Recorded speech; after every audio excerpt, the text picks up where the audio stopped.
Hello, അപ്പം നമ്മളെ കനിമോളെ മുടിയിൽ നിന്ന് വെട്ടി കൊടുക്കട്ടോ. അവള് ബാർബർ ഷോപ്പിക്ക് അവളെ കൊണ്ടുപോകാൻ അയക്കില്ല. വേറെ ആരെങ്കിലും വെട്ടിയാലും അവള് കരയിട്ടോ. അപ്പോൾ അവളെ അച്ഛൻ തന്നെ വെട്ടി കൊടുക്കുക നോക്ക്. അപ്പം വീട്ടിലിരുന്നിട്ടാണെങ്കിൽ അവൾ ചെയ്യാനായിക്കിട്ടത്.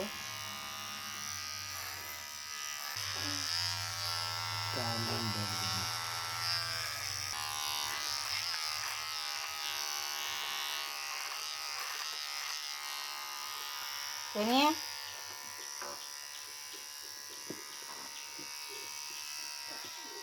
മുടി വെട്ടണ്ടേ?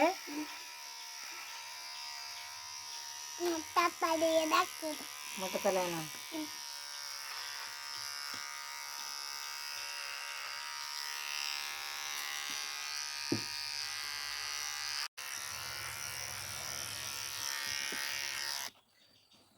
അപ്പോൾ നമ്മളെ കനിമോളെ മുടി വെട്ടി കഴിഞ്ഞു കേട്ടോ.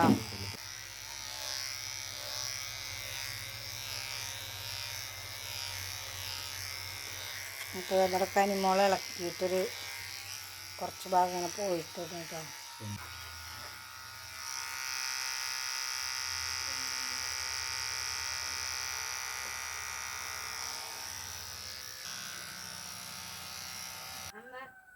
അപ്പോൾ കനിമോളെ മുടിയിട്ടലൊക്കെ കഴിഞ്ഞ് റെഡി ആയിട്ടുണ്ട്. കനിമോൾക്ക് മുടി മേൽക്കൂടായിട്ട് ചൊറിയ കേട്ടോ. അതാണ് ഇങ്ങനെ മാന്തണേ. എന്നിട്ട് കനിമോളെ അങ്ങോട്ട് തിരിഞ്ഞ ബാക്കിക്ക് തിരിഞ്ഞ. അപ്പോൾ കനീനെ കൊണ്ട് കുളിപ്പിച്ച് റെഡിയാക്കി തരട്ടോ.